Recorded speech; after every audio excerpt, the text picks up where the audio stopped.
동족 구원을 향한 간절한 소망, 이러한 큐티 제목으로 말씀을 같이 나누도록 하겠습니다.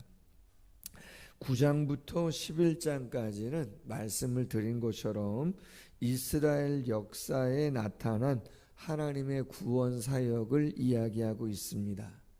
이신득이의 영적인 원리가 어떻게 이스라엘 역사 가운데 적용되었는가를 설명해 주고 있습니다. 로마서의 주제가 이신득이, 이신칭이라고 말씀을 드렸잖아요. 행함, 율법이 아니고 믿음으로, 은혜로 구원받는다. 그러면 이스라엘 유대인들은 어떻게 되는 거냐라고 하는 거죠. 그들은 행함을 강조했고 그들은 율법을 강조했는데 하나님이 그들을 아브라함 때부터 택하시고 여기까지 수많은 믿음의 사람들을 통해서 역사적인 사건을 통해서 오게 하셨는데 이스라엘 유대인들은 도대체 어떻게 되는 거냐. 그렇기 때문에 9장부터 11장까지 좀 동떨어진 본문 같지만 전혀 그렇지 않고 이신득이의 영적인 원리가 어떻게 이스라엘 가운데 적용이 되어지는 것인가를 바울이 이야기하게 되어지는 것입니다. 크게 세 부분으로 나누면 9장 오늘 1절부터 30절까지는 이스라엘의 과거에 대한 이야기를 합니다. 하나님의 주권적인 선택이 과거의 시간 속에 있었다. 과거를 살피죠. 그리고 9장 31절부터 10장까지는 이스라엘의 현재의 모습을 보여줍니다. 당연히 복음에 대한 거부에 대한 이야기를 하게 되어지는 것이죠. 그리고 마지막 11장 1절부터 36절까지는 이스라엘의 미래에 대한 이야기를 하는 것입니다. 하나님이 이스라엘을 회복시킬 것이다. 그러나 그것은 기계적인 것은 아니고 하나님이 선택한 자들을 하나님이 각성을 통해서 부르시는 회복이 있을 것을 미래에 대한 말씀을 11장에서 하시게 되어지는 것이죠. 자, 오늘 본문은 이스라엘의 과거, 하나님의 주권적인 선택이 과거의 시간 속에 이스라엘 유대 사회에 있었다는 것을 설명해 줍니다. 특별히 구체적으로 나눠보면 이스라엘에게 주어진 축복이 1절부터 5절에 나오는데 1절부터 3절은 이런 거예요. 여러분, 누군가에게 어떤 소중한 이야기를 하려고 할 때, 마음에 있는 것을 딱 이야기하려고 할 때 사람은 감정의 동물이다 보니까 감정이 이렇게 먼저 올라오죠. 중요한 이야기를 해야 되는데 인간적인 관계가 혈연이나 사랑하는 사람이면 어떤 현실적인 얘기를 정확히 하기 전에 먼저 감정이 이렇게 복받치는 경우가 있어요. 그러시죠? 그럴 때 있단 말이에요. 이신득이의 교리가 어떻게 이스라엘 역사 가운데 펼쳐지고 적용되어지는가를 설명을 해야 되는데 이게 가족이고 동기간이고 종족이다 보니까 그 감정이 복받쳐 올라가지고 먼저 울음을 팍 터뜨리는 것 같은 그런 모습을 오늘 본문 속에서 보여주고 있는 거예요. 이스라엘 자신의 형제, 혈육을 생각하다 보니까 감정이 팍 폭발한단 말이에요. 그래서 뭐라고 얘기해요? 오늘 1절과 2절 이하에 보니까 내가 그리스도 안에서 참말을 하고 거짓말을 아니한다. 나에게 큰 근심, 슬픔과 고뇌가 있다. 마음에 그치지 않는 고통, 아픔과 괴로움이 있다. 내 양심이 성령 안에서 나와 더불어 증언한다. 이유가 뭐냐? 나의 형제, 유대인들이죠. 고륙 친척을 위하여 내 자신이 저주를 받아 그리스도에게서 끌어질지라도 원하는 바다. 그만큼 힘들어한다는 거죠. 안타깝다. 어떻게 했으면 좋겠냐. 여러분, 개인 얘기가 그렇지만 개인 얘기를 할 수밖에 없는 건 여러분들도 다 비슷하기 때문에 한번 생각해 보시라는 의미입니다. 구남매 막내잖아요. 사남오녀였는데 어릴 때는 제 기억에 뭐 거의 큰 누님하고는 20년 차이 나기 때문에 같이 한 집에서 생활한 기억은 없습니다. 뭐 거의 없습니다. 시집을 가셨기 때문에. 근데 큰형님도 거의 없고, 뭐 목회하는 천안의 형님 정도, 한 넷째 다섯째 정도부터 막내인 저까지 한 집에서 생활했던 기억이 있는데, 어쨌든 어릴 때는 다 교회를 다니셨다는 이야기를 들었습니다. 중고등학교 정도까지는. 근데 그 이후에는 다 뭐 시집 가고 장가 가셔서 객지 생활 하시고 뭐 그러셨죠. 근데 제가 이제 중고등 어릴 때부터 뭐 눈뜨니까 교회 다니고 있었으니까 중고등부를 다니고 이제 신학교를 갔는데 영적인 모습들이 보이잖아요. 어릴 때야 당연히 뭐 신앙적인 것들이 있지만 신학교를 가면 좀 아무래도 교육자다 보니 또 신학을 공부하고 하다 보니 여러 가지 생각이 좀 넓어지지 않겠습니까? 그 가운데에 가족들에 대한 기도의 제목이 당연히 생깁니다. 예전에는 신앙생활을 했었는데 안 믿는 불신 남편을 만나서 아니면 객지 생활하고 대학에 가서 세상에서 뭐 직장 잡고 다니다 보니 신앙에서 멀어지는 모습들을 보게 되는 것이죠. 가까이는 지금도 그렇지 않습니까?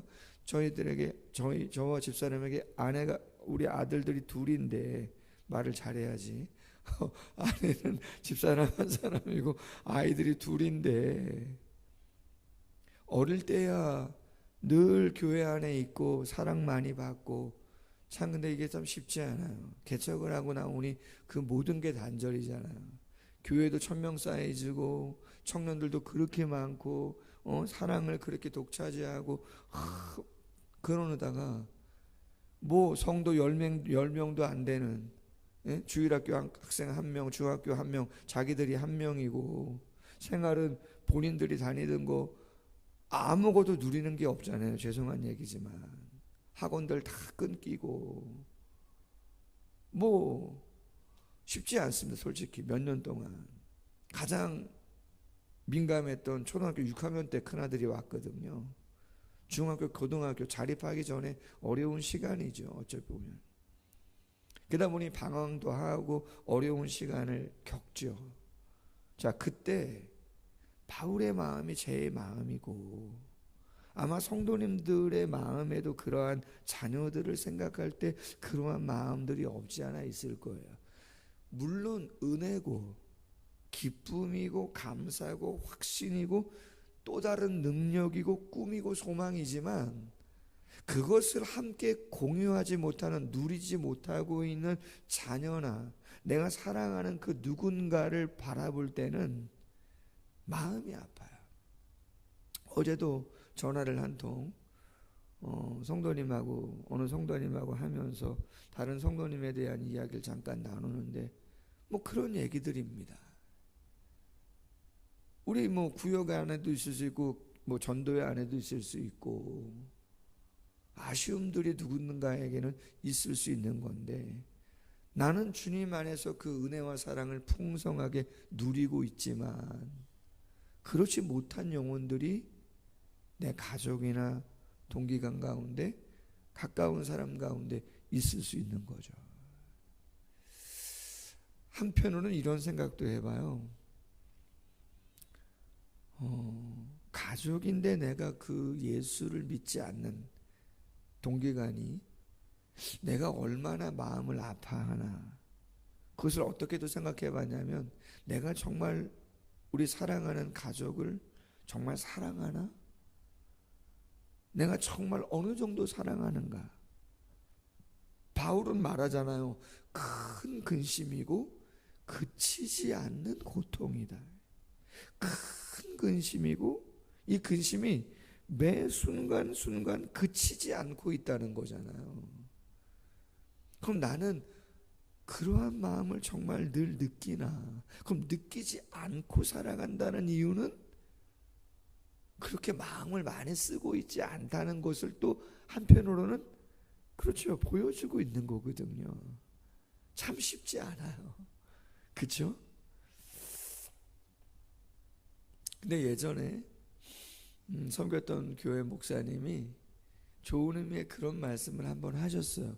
위로 차원에서. 무슨 이야기냐면 역으로 생각하면 바울도 한번 보라는 거죠. 그렇게 대사도인 바울인데도 그럼 그가 기도가 부족했냐? 헌신이 부족했냐? 이 정도 고백할 정도라면 사랑이 부족한 거냐? 그런 건 아니지 않느냐? 그러나 그에게도 가족이나 혈육이 이렇게 어려운 상황에 있을 수 있다는 것을 인정해라. 너무 본인 탓하지 말고 그냥 본인이 있는 상황과 시간 속에서 최선을 다해라. 내 가족은 내가 전도하기 쉽지 않잖아요. 그럼 내가 내 가족 전도 못했다고 해서 다른 사람 전도도 못합니까? 그러진 마셔라. 내가 그 무엇인가를 단돌이 못했다고 해서 그렇다고 마음을 안 쓴 건 아니잖아요. 그렇다고 다른 사람에게 사랑을 흘려보내는 일을 그것까지도 안 한다고 하는 것은 아니라는 거죠.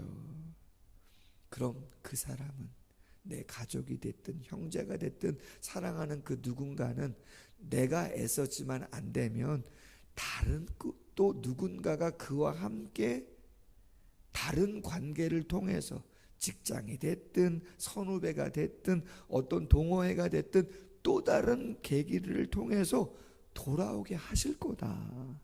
아멘.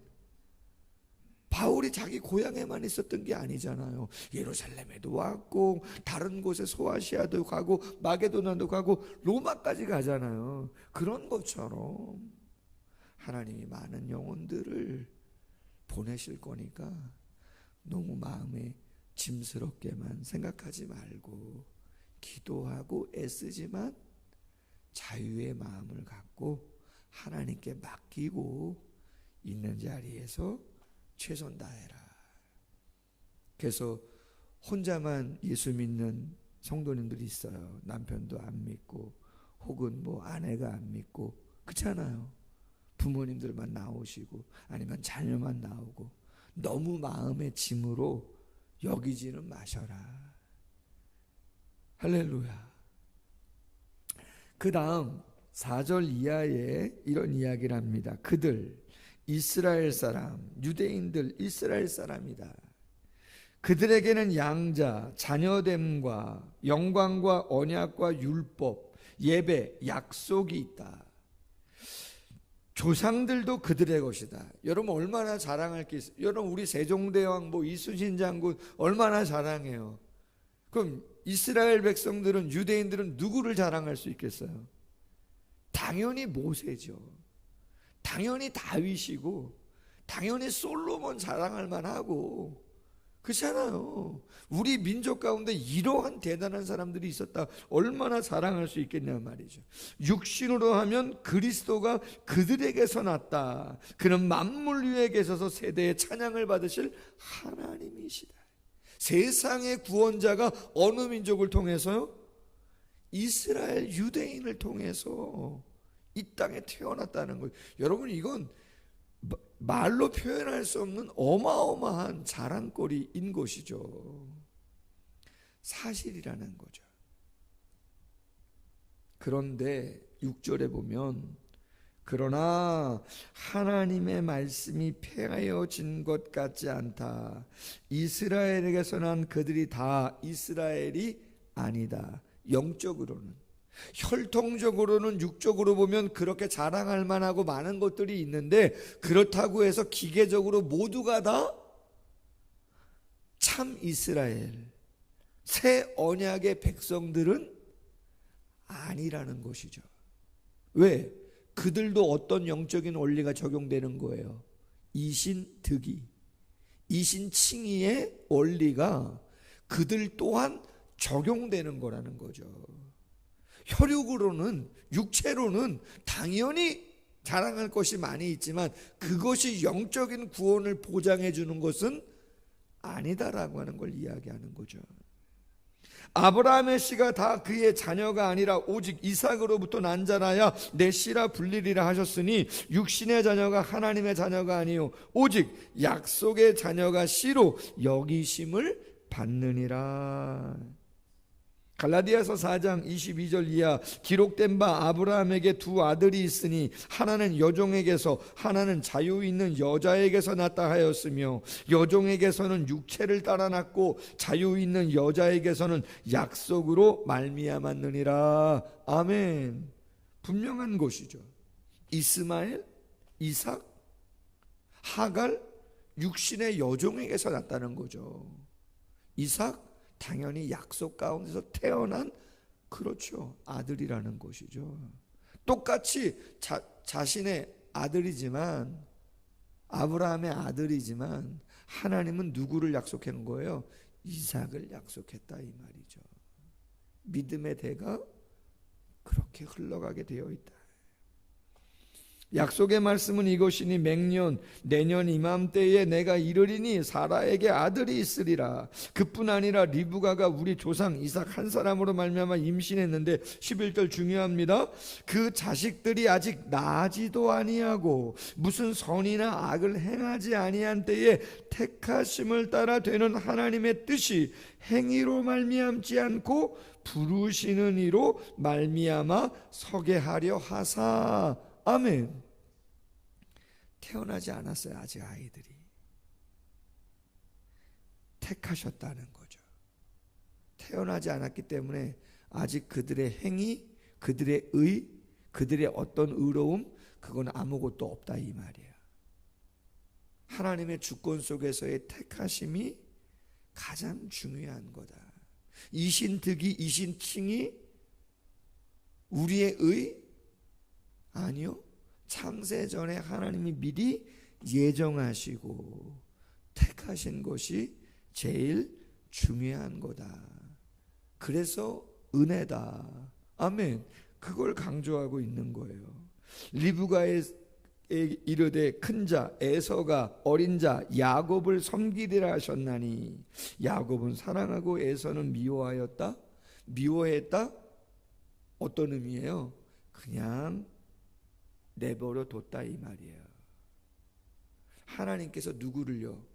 야곱을 발뒤꿈치를 잡은, 솔직히 인간적으로는 거짓말도 하고 욕심도 부리는 그였지만 에서 또한 온전하지 않은 모습 많았죠. 그럼에도 불구하고 하나님은 야곱을 택하셔서 당신의 구원의 역사를 써가시고자 하나님의 주권적인 선택을 하셨다는 것을 이야기하고 있는 것이죠.